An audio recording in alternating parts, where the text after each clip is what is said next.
Alrighty, I've been getting a lot of questions in regards to how to efficiently start this open beta test. A lot of this won't be applicable for when it goes official, but hopefully it helps you with some things. When you first open, you got 4 genies here. You have the Heroes Challenge, which will open. This will include your tombs, your geographic map.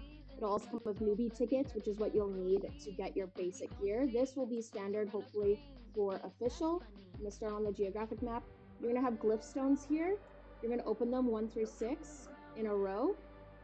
You also have your Mariah avatar cards. I'll explain those after. Quest expansion stone for no reason. And then unique to this open beta test will be the OBT pack. So this kind of speeds up the progression. So this open beta test is a great way to try classes that maybe you haven't played before, which is what I've done here. I've never played a psychic before. You're first going to be looking at some guild coins here. You're going to get 5 of them. Head to the guild bonus master, very nearby where you just spawned. Skip by the fancy looking G17 gear. Get your helmet. And just trust me on this. I'll explain it later when I go through how to upgrade everything. Get your weapon. Get your tomb. And get an upgraded ring. Now next, you're going to go to the starting forge. Open. You're going to look at your glyphs here. I've got 1,000 yellows. I have no clue what glyphs psychics use, so I'll just grab a few of the other ones. I grabbed 1,000 yellow ones because eventually I'll be opening level 8 glyph packs, and at least for this open beta test, these level 7s can be used to upgrade the level 8s into eventually level 10s. I don't need a tomb because I got one from one of the guild coins, but in official, this is where you get your tomb. This is where you get your helmet and your robe. You have your necklaces and whatnot here. I don't know which ones they would use, but we're going to grab those 2. Oh, they have channeling. I forgot about that.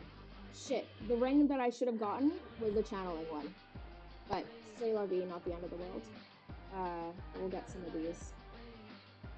I forgot what class I'm playing. R8 armor, because you will need this to upgrade into the G17.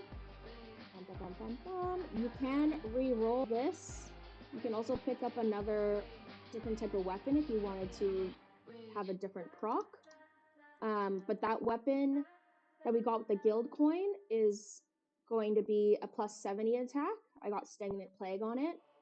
The one that I just picked up from the starting forge, I have a Purify spell, so maybe I would use that in, let's say, War Song. So I got my gear. Here, this next NPC is where you upgrade weapons. If you used your guild coin to upgrade your weapon, you won't need to look at this right away. But if, let's say, you didn't, and you got it from the starting forge instead, these are the materials that you need to upgrade. That's why I said it's really useful to use the guild coin for this upgrade. Because he gave us Twilight Stones in that open beta pack, and Twilight Hearts in that open beta pack as well. So the farthest NPC to the left is where you manufacture your armor here. On the left is the longer way, and on the right is using Twilight Hearts. And then you would just select your chest piece, select your Twilight Heart, and it'll automatically go to the first cast, G17.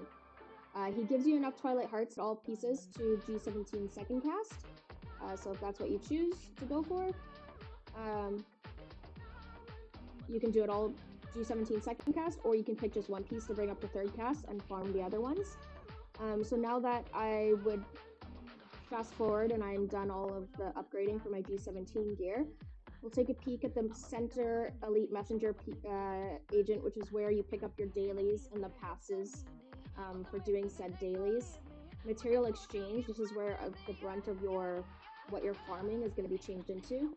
Phoenix Valley drops these materials. You can go and exchange them for a larger box to speed up the opening process. If you get packs and they drop Twilight Hearts, you'll have to exchange them at this NPC here. For the most part, ignore these, not super necessary. These on the bottom right hand side are your passes for the instances. War avatar cards, you got given 1 Lord Mariah pack here. You will need to buy 3 more. You need to buy 24 XP runes, and you'll need to buy 1 of your Numas here. My recommendation, cost effectiveness, use shadowbound crystals. You will have them dropped from packs, but not only from farming dailies and instances. Nirvana is one of the best dailies to be able to farm for that. Same thing with Star Chart. My recommendation is to use shadowbound crystals on the nebula orbs, the Astrovanas, and then they will change. You do need astral essences, but easily farmed from Phoenix Valley. The Star Chart thing goes by real fast.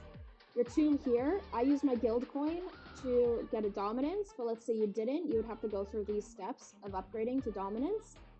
Right now we can go from dominance, we can get these materials from our dailies like Phoenix Valley and Nirvana, which I already mentioned. And then from packs or from world bosses, you can have drop a superior scroll or tomb. You might also be able to get it from Thursday night fights. And you also have all of your refining options here. And you will get refining items for your tomb dropped in your packs as well. Stones here to upgrade, dropped from bosses, world bosses, instances, as well as packs. And then TT41 spirits here, exchanged via Chaos Protector's Tears, which are dropped in Warsong very mildly. Soul shards and soul shackles that can be farmed in Uncharted Paradise, Night Scream, and such. He also gave us 5,000 event coins and 1,000 arena coins. So the arena coins, I wouldn't necessarily spend this way in official. Since this is an open beta test, we're kind of speed running the progression here. My recommendation is to exchange for newbie chests. In those 400 packs, you're almost likely going to draw a few glyph packs, so I wouldn't be dissuaded from that. Star Chart is also very easy to farm. These ones here, you need to level in your arena score, so just ignore that right now. After you've gotten your 400 newbie chests, you're going to go over to the Samvira PvP agent, which is on the opposite side here, and then also exchange for packs. There are other items there. We're going to go for pack luck right now and try and get us geared up real fast. So the packs drop Potential Moonstone of Punishment, Jade and Crystal, Dragonstone, which is for perfect engravement, Sapphire of Eternal Wisdom, which is for upgrading to 18% channeling, and then a bunch more as well you can see here.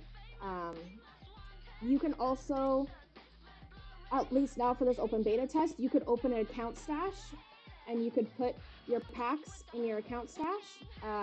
You can get account stashes from event gold. You obviously are starting with so much event gold. Get your auto recovery stone, get your charms, guardian scroll, resurrection scrolls, all of your pots, subsiding dirts. This is where you get what you need to spend for your ultimate. Perfect stones, get a flyer. Trying to think what else. Pots, reset stones, also genie reset stones too. Did I change that? Am I crazy? Yeah, I did. And also, Genie Summon Gear can be bought from the Watcher of the Earth using the newbie tickets, so really easy, as well as re-rolling your gear can be used during using the newbie tickets at the Spirit of Forge newbie, or the next one would be for your upgraded gear if you need to re-roll it. It's a nominal amount of materials needed to re-roll. I think the only thing I really haven't got to is how to rebirth War Avatar cards, but I don't have the materials right now to be able to rebirth it, so I'll do another video for that another time. Glyphs, we already opened up the glyphs 1 through 6. You have to open your glyph pack and slide them in there. If you've never worked with glyphs before, what you would do is you would pick one of your skills, drag it over, and then equip a green. And then your skill would then change to however the verdant glyph affects it. In glyph growth, if you're trying to grow one, these can't be leveled up. So it says already at max level, but if you open a level 8 pack, put the level 8 in the center and surround it with level 7s, there's a chance percentage of it upgrading. And then if it doesn't upgrade, it will go one lower, but you can just keep using these old yellow 7s to keep trying to upgrade. It's either a 10, 9, however you want to do it. And then when you get to a level 9, if you want to use level 8s to upgrade it, you can. But I would just be cautious of trying to always use these glyphs as the upgrading ones versus versus the ones that you open in your packs. I think that like covered a lot. I don't know. What you would then start doing is go into your dailies, Phoenix Valley, get that War Avatar card set done. You'd have a good chunk of gear on at this point. If you're opening your packs, you probably have engraving, which is done at the PW Boutique agent. I didn't really go over the other pieces of gear that you can upgrade. So let's say you do get a Moonstone of Punishment or you get a Reawakening Finger Bead. You can use a Jaden to upgrade for this belt. You can also just use the Jaden on its own at the South NPC as per usual. Same with the ring, Finger Bead, Medal of Glories, you can upgrade that. Your armor gear, we already got these helms using the guild coin, so we don't have to upgrade it. Otherwise, you would have had to have used the TNF helm or whatever it is. You get a Moonstone of Punishment. You can use your Crown of Madness and these materials to upgrade to the G17. And then in accessories, if you're going for that minus 18% channeling, you need that Sapphire of Eternal Wisdom, which is dropped world bosses, packs, as well as I think you can get them from TNF and PvP events, ring, belt, and necklace. Same thing for these rings, you can upgrade them here, and your basic necklace and belt can be upgraded here using these materials. Very quick. Now I think I'm done. Famous last words. Yeah, I can't think of anything. All right, have fun. Good luck, everyone.